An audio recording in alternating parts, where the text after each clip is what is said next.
ఇక్కడ పట్టుకొని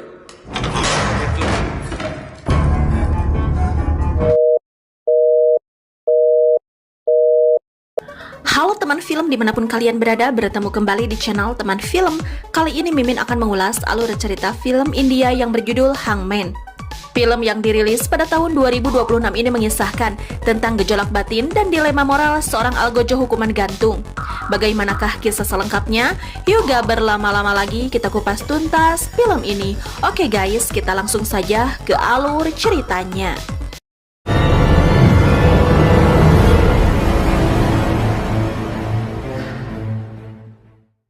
Cerita dimulai dengan ingatan si Fayah tentang sang ayah selaku algojo resmi pertama di India.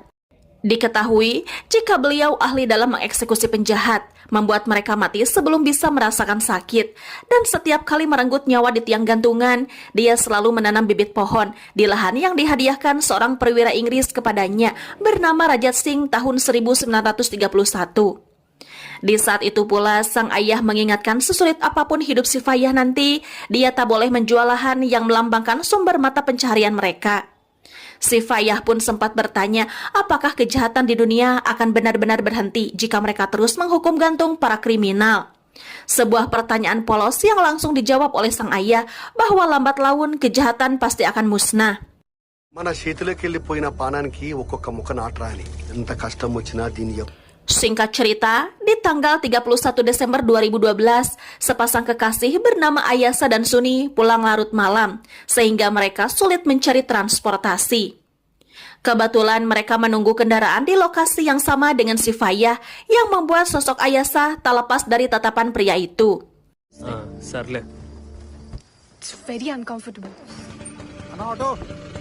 Diketahui jika wajah perempuan tersebut mengingatkannya dengan Joti yang sudah lama meninggal akibat sakit demam berdarah.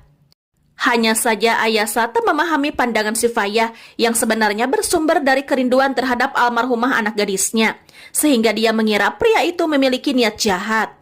Maka dari itu, begitu ada kendaraan yang dinaiki si Fayah, Ayasa enggan berada di angkot tersebut, padahal Suni tak keberatan sama sekali. Come here. Lead? Vaddu. అరే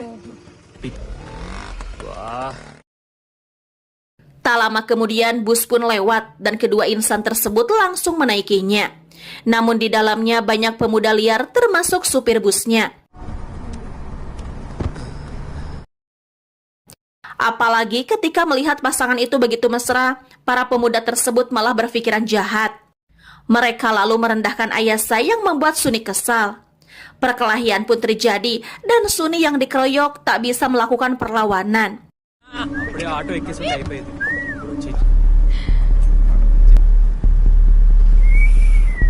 భయ్యా కాస్త మీ ఓన్ని కంట్రోల్ చేయడం టికెనాంగి ఎక్కడికైనా పోతురా Sunny, le. అరే బాగున్నా కొడతారా Sunny, Sunny. Sunny. Setelah itu giliran Ayasa yang diperkao secara brutal oleh geng pemuda liar tersebut.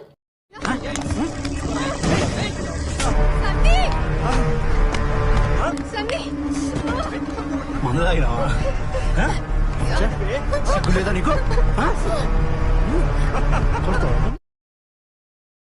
Kejadian keji yang menimpa Ayasa di dalam bus seketika memicu gelombang protes massa yang mengguncang seluruh penjuru India, sehingga memaksa kepolisian segera meringkus seluruh pelaku.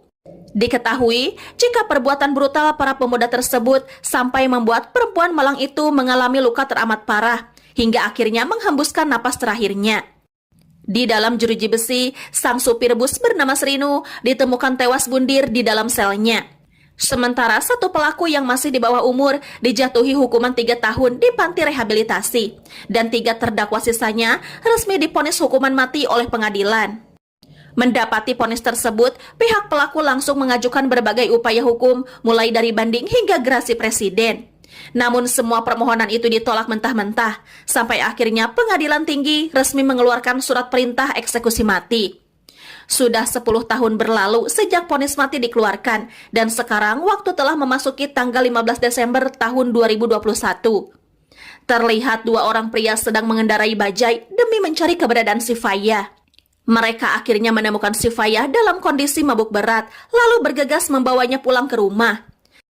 Keesokan harinya, Sifayah melihat berita di televisi bahwa kasus besar tahun 2012 akhirnya mencapai babak akhir karena hakim sudah mengeluarkan jadwal hukuman gantung para pelaku. Di saat itu pula istri Sifayah kuku lutus, mulai dari habisnya stok makanan sampai menyinggung kapan tanah mereka laku dijual. Ocehan istrinya membuat Sifayah sakit kepala dan menyuruhnya berhenti ngocoblak. కిరాణా సామాన్ అయిపోయింది మార్కెట్ పోయే సామాన్ ఏం సార్ మీకు పొద్దు కాల. Namun sang istri malah menambah target yang ia omeli, yaitu Sangkar, anaknya yang bangun kesiangan. Sifayah kemudian mengajak Sangkar ke kantor polisi untuk mengambil gaji. Namun upahnya langsung dipotong di muka karena hutang. Sifayah memohon agar pemotongan ditunda bulan depan. Tetapi sang atasan menolak karena tahu Sifayah akan mendapatkan uang tambahan Rp75.000 dari eksekusi 3 pelaku sore nanti. Dan bahkan polisi itu minta ditraktir. Polisi kemudian menyuruh Sifayah segera menandatangani berkas tugas. Yang kemudian petugas Naidu menyerahkan tali kepada Sifayah. Diketahui jika benda tersebut akan digunakan untuk menggantung narapidana hukuman mati. Di saat itulah atasan mengingatkan Sifayah untuk mempersiapkan diri dari sekarang, sehingga saat prosesi hukuman terpidana mati, sang algojo sudah berada di lokasi. Namun tetap saja, dia khawatir di hari eksekusi Sifayah terlambat datang. Maka dari itu, polisi tersebut menyuruh Naidu diam-diam mengawasinya. Scene pun berpindah ke pangkalan bajai. Terlihat, Kisan sedang mengusahakan penjualan tanah milik Sifayah yang berada di Cevela kepada seorang penagih hutang. Meski orang itu menilai harganya tidak akan tinggi karena lokasinya terlampau jauh dari kota, Kisan tetap memintanya untuk mencarikan pembeli. Cerita berganti ke pasar ikan. Terlihat, Sangkar menemani ayahnya berbelanja. Sifayah pun hendak memilih ikan mana yang mau dia beli. Namun sang penjual melarang menyentuh dagangannya, yang kemudian Sifayah membeli ikan di lapak lain. Di perjalanan pulang, Sangkar memberitahukan Sifayah bahwa dia mau mampir ke rumah Sububu temannya. Namun Sifayah melarang karena Sangkar harus ikut ke ladang. Sehingga begitu temannya mengajaknya merayakan ulang tahun Sangkar di Ramnagar bersama Sububu dan Rames, dia pun menolaknya dan mengatakan mau menemani ayahnya ke ladang. Sang ibu yang kebetulan membersihkan ikan di luar jadi mendengar obrolan tersebut dan dia langsung ngecoblak lagi. Diketahui jika mereka menguliahkan Sangkar bukan untuk mengikuti jejak Sifayah menjadi algojo dan menghabiskan waktu di ladang, yang mana pekerjaan tersebut hanya bergaji kecil dan tidak akan bisa membuat kehidupannya menjadi lebih baik. Ibunya pun mengancam akan mematahkan kaki Sangkar bila berani ke ladang. Sementara temannya yang melihat ibu dan anak terlibat adu mulut itu akhirnya memutuskan meninggalkan tempat itu. డాడీకి రా పోయేది పొలం కాడికి నువ్వెందుకు సాలే పోలా పడికే. Tak lama kemudian, ikan yang sudah dibersihkan tadi langsung dimasak, lalu dimasukkan ke dalam rantang untuk dibawa Sifayah ke ladang. Namun dia kaget mengetahui Sifayah masih mau membawa Sangkar bersamanya. Di saat sang istri ambek-ambekan, tahu-tahu Sangkar sudah standby di boncengan sang ayah yang langsung melajukan sepeda motornya. Di perjalanan, Sifayah singgah sebentar ke warung untuk membeli udud. Disitulah Sangkar meminta diberi uang Rp300. Diketahui jika dia ingin mentraktir teman-temannya nonton di bioskop sebagai perayaan hari ulang tahunnya.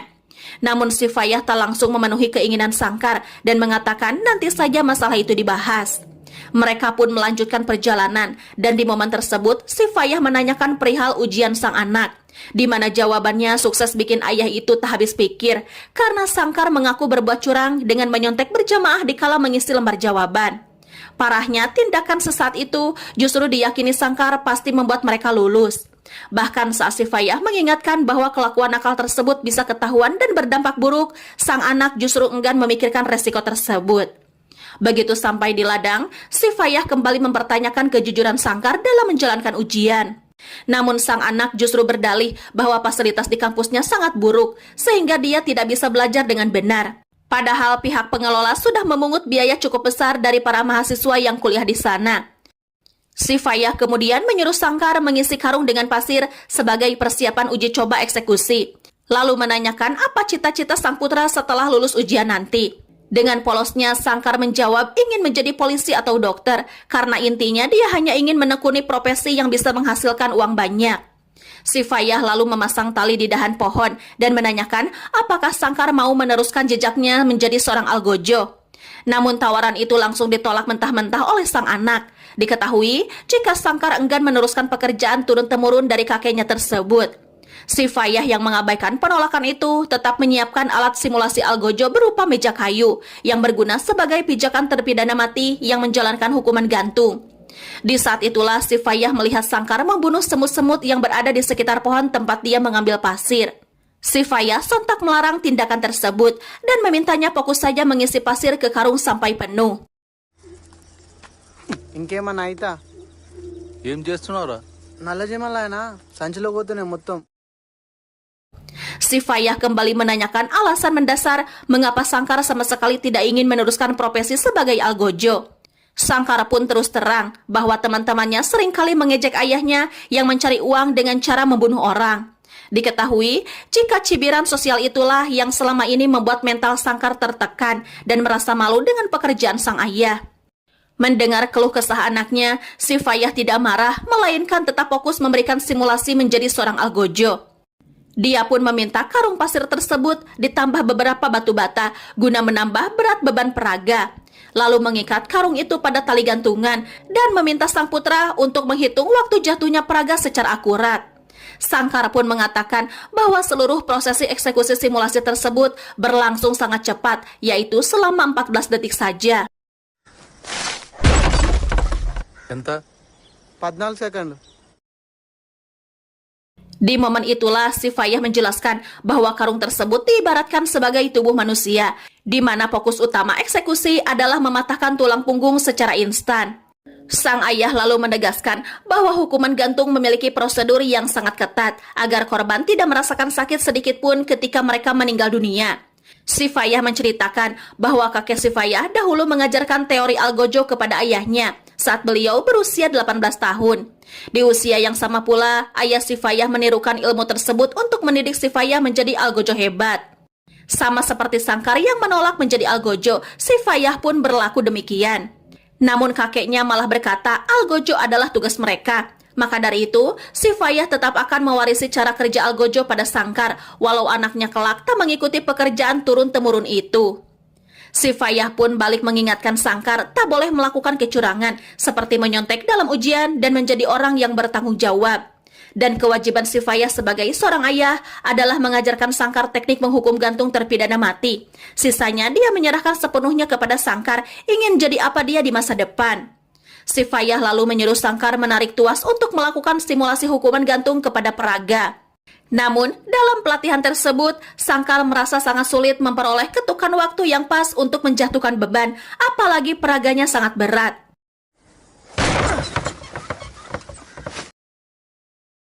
Tak hanya algojo saja pekerjaan turun-temurun, diketahui jika ada jenis mata pencaharian lainnya yang diwariskan dari generasi ke generasi di dunia ini.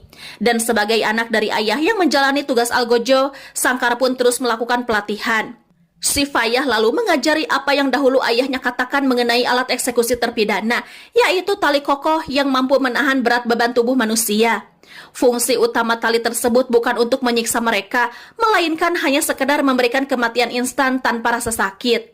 Dan teori penting itulah yang kini diajarkan si Fayah kepada Sangkar melalui simulasi alat peraga yang menyerupai manusia.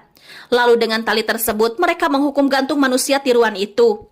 Selesai melakukan simulasi menghukum gantung peraga, ayah dan anak itu pun langsung mengisi perut mereka. Selesai makan, si Fayah mengajak anaknya pulang. Dan di momen itulah, si Fayah memberitahukan tempat dia menyimpan uang 500 rupiah agar Sangkar bisa mentraktir teman-temannya menonton di bioskop. Sesampainya di rumah, si Fayah menerima telepon dari Naidu yang memintanya segera ke penjara. Diketahui jika jadwal eksekusi ketiga terpidana mati sudah keluar. Kebetulan layar televisi memberitakan hal serupa. Tepat di tanggal 1 Januari 2022, Sabtu pagi pukul 6.30, Jitinder, Males, dan Danunjay akan menjalani hukuman gantung.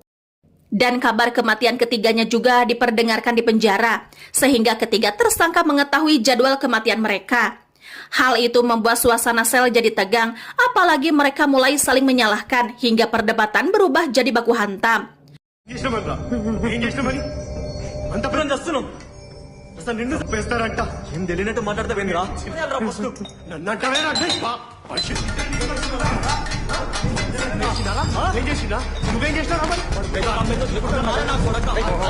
Polisi yang mendengar keributan tersebut segera melerai ketiganya. Di sisi lain, Kisan dan Sifaya sedang minum bersama. Di momen tersebut, Kisan mengetahui beban Sifaya selaku algojo. Dia menyadari sulitnya ekonomi keluarga Sifaya. Maka dari itu, sebagai keponakan, dia tetap menyarankannya mengeksekusi mati ketiga narapidana. Dengan begitu, uang bisa didapat. Hanya saja Kisan heran dengan tingkah pamannya ini, seolah-olah tak mau melakukan pekerjaan tersebut. Sifaya pun jujur, setiap kali melihat berita yang mengatakan 3 terpidana akan dihukum mati, membuat dia tak bisa tidur nyenyak. Memang orang-orang setuju hukuman mati dijatuhkan pada ketiganya, tapi mereka tak pernah terfikir beban hati Sifaya setiap kali melenyapkan nyawa para napi. Tercetuslah oleh Sifaya pikiran tentang banyak penjahat yang dihukum mati, tapi tidak memberi rasa jera kepada pelaku kejahatan. Apalagi para terpidana mati itu sama sekali tak merasa bersalah, padahal sudah merusak kehidupan korban mereka. Seharusnya hukuman mati bisa menghentikan kejahatan baru, tapi kenyataannya tidaklah demikian. Terlepas dari apapun yang Sifaya pikirkan, Kisan tetap ingin pihak Jitinder menjalankan hukuman gantung karena tindakan keji mereka membuat Ayasa kehilangan nyawanya. Sifaya lalu mengatakan bahwa sebelum kejadian naas menimpa Ayasa, dia pernah melihatnya yang membuat kenangan tentang Joti balik muncul. Sehingga Sifaya tak mampu melepaskan pandangannya dari Ayasa. Scene pun berpindah ke masa lalu. Terlihat Sifaya sering menghabiskan waktu bersama Joti. Dia juga mengajaknya untuk berbelanja dan jalan-jalan. Hingga suatu hari, Joti mengidap demam berdarah yang membuat Sifaya sekeluarga dalam kesedihan. Plated counts బాగా తగ్గాయమ్మా. Di saat itulah keluar surat keputusan menghukum gantung napi bernama Diwakar Chatterjee yang dipenjarakan selama 22 tahun. Singkat cerita, perasaan Sifaya terhadap Chatterjee berbeda dengan napi-napi sebelumnya yang merasa hukuman mati tak tepat dilakukan. Diketahui, jika pada tahun 1990, Chatterjee sebagai satpam di apartemen Gokul di Saifabad, dia dituduh membunuh Rita, anak berusia 14 tahun. Namun tak ditemukan bukti yang mendukungnya melakukan kejahatan itu, baik dari pihak polisi maupun jaksa penuntut di pengadilan. Maka dari itu, Sifaya menyarankan sebaiknya Chatterjee dipenjarakan seumur hidup bukan dihukum mati. Sayangnya, atasan dan petinggi lainnya tak sependapat. Bagaimanapun, hukuman gantung harus dijalankan sebagai penjelasan kepada masyarakat. Sifaya jadi tak habis pikir mengenai keputusan kepolisian dan pengadilan yang dirasa tak masuk akal karena menghukum mati Chatterjee, yang padahal semua pihak belum menemukan bukti kejahatannya. Apalagi berat sekali mengeksekusi orang yang kemungkinan besar tak bersalah, yang ironinya pekerjaan algojonya dianggap kotor oleh kepala sipir. తప్పు చేసిండో లేదో ఖచ్చితంగా ఎవరికి తెలియదు. నువ్వెవడోరా నాకు చెప్పడానికి? చేస్తే కనీసం చచ్చేంత వరకు బతుకుంటాడు sir. Enough dirty hands to do the dirty job. Naidu pun memperingatkan bahwa tak ada yang peduli pada perasaan Sifaya maupun dirinya. Apalagi pengadilan sudah menetapkan hukuman mati dan mereka harus mematuhi perintah tersebut. Sifaya lalu mengatakan harusnya para pelaku yang berbuat asusila pada Ayasalah yang digantung. Namun sampai saat ini keputusan tersebut belum dikeluarkan, malah fokus menghukum mati Chatterjee. Karena tak ada pilihan lain, Sifaya akhirnya mengeksekusi Chatterjee. Selesai melaksanakan tugas algojonya, Sifaya pun merasa dilema menjalani pekerjaan yang diwariskan turun-temurun tersebut. Namun yang membuatnya paling terguncang adalah kematian anak perempuan tersayangnya yang meninggal dunia akibat demam berdarah yang dideritanya.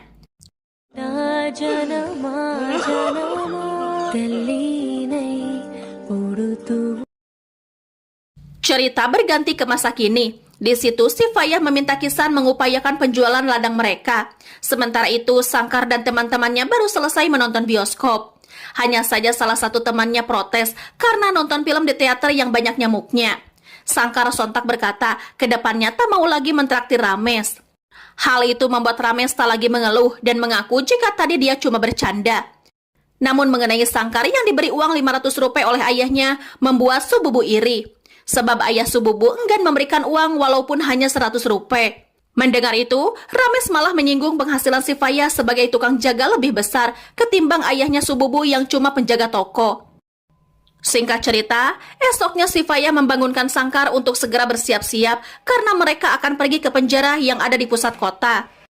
Sembari mencuci muka, si Fayah pun memberitahu istrinya bahwa kelak Kisan akan membawa uang hasil penjualan ladang untuk memenuhi kebutuhan dapur mereka. Si Fayah lalu berpesan agar uang tersebut digunakan dengan bijak dan mewanti-wanti agar Sangkar jangan diberi terlalu uang banyak, takut merusak karirnya, mengingat sang putra pernah berbuat curang saat ujian. Si Fayah juga meminta sang istri untuk selalu menjaga kesehatan dan tetap tenang menghadapi segala hal yang akan terjadi ke depannya. Hal itu sontak membuat istrinya bingung seakan-akan suaminya akan pergi jauh. Sementara itu di penjara, terlihat pihak Jitinder menjalani pengukuran untuk mengetahui ukuran leher mereka dan berat tubuhnya. Sehingga saat prosesi hukuman gantung dilakukan, Algojo dapat memberikan kematian instan. Singkat cerita, ketiga narapidana mati akan dibawa ke penjara di pusat kota. Dan di halaman yang merupakan lokasi tempat pihak Jitinder akan menjemput ajalnya sudah dipenuhi warga maupun wartawan. Tak lama kemudian, sang Algojo beserta anaknya sudah memasuki TKP pelaksanaan hukuman gantung. Naidu pun menyerahkan tali yang akan digunakan mengeksekusi pihak Jitinder. Setelah persiapan selesai, para tahanan, pihak medis, hakim, dan pejabat kepolisian memasuki area tersebut. Namun begitu eksekusi hendak dimulai, si Fayah malah tak mau menjalankan tugas Algojonya seperti yang biasa dia lakukan. నాకు తిక్కరేగిందంటే నేను మనిషిని కాదు. Sir doctor sir it's court order ఇంకో 5 minutes లో ఎగ్జిక్యూట్ చేయాలి. Diketahui jika dia tak mengenakan penutup kepala yang membuat wajah napi terlihat jelas dan dia menunda pelaksanaan hukuman. Sehingga ketiga oknum menjadi panik dan sang hakim memilih menjadi Algojo bagi napi Males. Namun begitu tangan hakim menempel di tuas, dia malah tak sanggup menarik alat tersebut.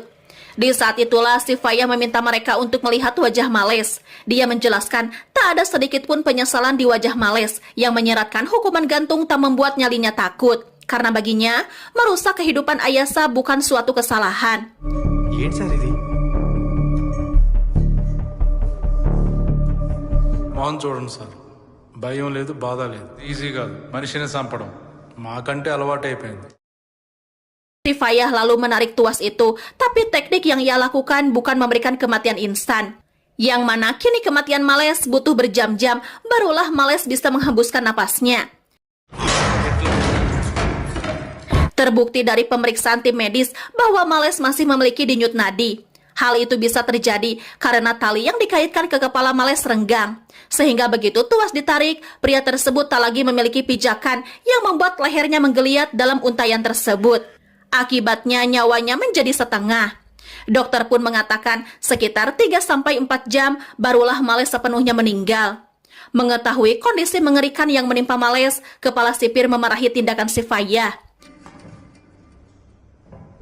బయటకు వచ్చాక నేనేంటో చూపిస్తా.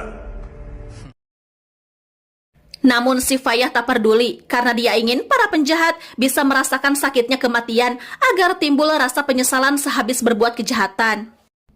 Dan ternyata kejadian di penjara telah tersiar ke seluruh penjuru India secara langsung yang membuat eksekusi rahasia itu menjadi konsumsi publik. Di saat bersamaan, istrinya jadi memahami maksud ucapan suaminya tadi pagi yang memintanya menjaga kesehatan seolah-olah akan pergi jauh. Ternyata karena si Fayah sadar bahwa tindakan mengeksekusi para napi bukan dengan kematian instan dan menyebarluaskan video tersebut melalui ponsel Sangkar yang pastinya bakal membuatnya berakhir di penjara. Lalu giliran Jitinder, dan meski sudah melihat kondisi Males, dia tetap tak menyesal sudah memperkaos Ayasa. Hal itu dia ungkapkan secara jelas kepada si Fayah dengan wajah angkuhnya. లేక నిన్ను కూడా వాళ్ళ లెక్క చంపుతానని భయం అవుతుందా? ఏం జితేందర్, అడగాల్సింది అన్ని అడిగేశాం, నువ్వేంది ఇప్పుడు ఇంటర్వ్యూవా? వాడితో మీటింగ్ నీకు తొందర కానీ. లేదు. Para oknum dari berbagai departemen pun memprotes si Fayah yang tak langsung melaksanakan hukuman, malah mengajak Jitinder berargumen. Namun si Fayah justru bercerita tentang keluarganya yang sudah melakukan pekerjaan sebagai Algojo selama 90 tahun lebih. Tapi hukuman mati tetap tak menghentikan kejahatan terjadi karena penegak hukum hanya fokus melenyapkan penjahat, namun tidak membunuh pikiran buruk di kepala para pelaku yang merasa perbuatan keji mereka bukan suatu kesalahan. Singkat cerita, Jitinder yang tak punya rasa kemanusiaan hingga tega merenggut kehormatan Ayasa diberikan kematian seperti Males, dan semua hal yang terjadi di ruangan itu bisa dilihat oleh orang-orang. చెప్పలేదు సార్ అయినా మనం ఊరు చేస్తాం ఈరోజు జీవుల చూసి సంతోషం కొత్త బట్టలు వేసుకుని చెట్టు కింద నిలబడ్డావు.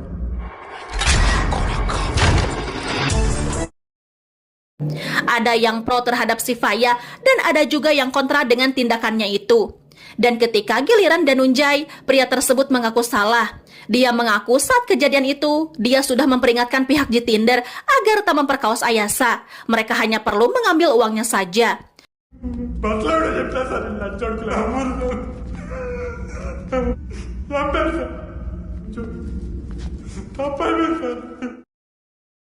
Bahkan saat teman-temannya memperkaos Ayasa, dia tak ikut melakukan perbuatan tersebut. Danunjay lalu memohon diberikan kematian instan. Dia tak mau mengalami kesakitan seperti Jitinder dan Males. Tak lama kemudian, Danunjay pun dieksekusi. Gara-gara kejadian itu, Hakim Ravindra Babu, Kepala Penjara Saketram, dan Dokter Penjara Purna Chandra yang turut berpartisipasi melaksanakan eksekusi tersebut diskor selama 3 bulan. Sementara si Fayah dan Sangkar dihukum 6 bulan penjara. Diketahui, jika perbuatan yang memperlihatkan eksekusi kepada publik dianggap menakut-nakuti masyarakat dan menghina sistem peradilan. Para wartawan menghujani si Fayah dengan banyak pertanyaan seputar tindakannya yang tidak memberikan kematian instan bagi terpidana hukuman mati dan menanyakan mengapa dirinya begitu berani menyebarluaskan eksekusi itu ke khalayak ramai. Si Fayah hanya memberikan satu jawaban, bahwa dia berharap masyarakat tidak akan pernah membutuhkan algojo seperti dirinya. అవసరం ఈ సమాజం రావద్దనుకుంటున్నా. Dan film pun berakhir. Oke teman film, itulah kisah dari film Hangman. Jangan lupa like, komen, dan subscribe bagi yang belum ya. Bye-bye.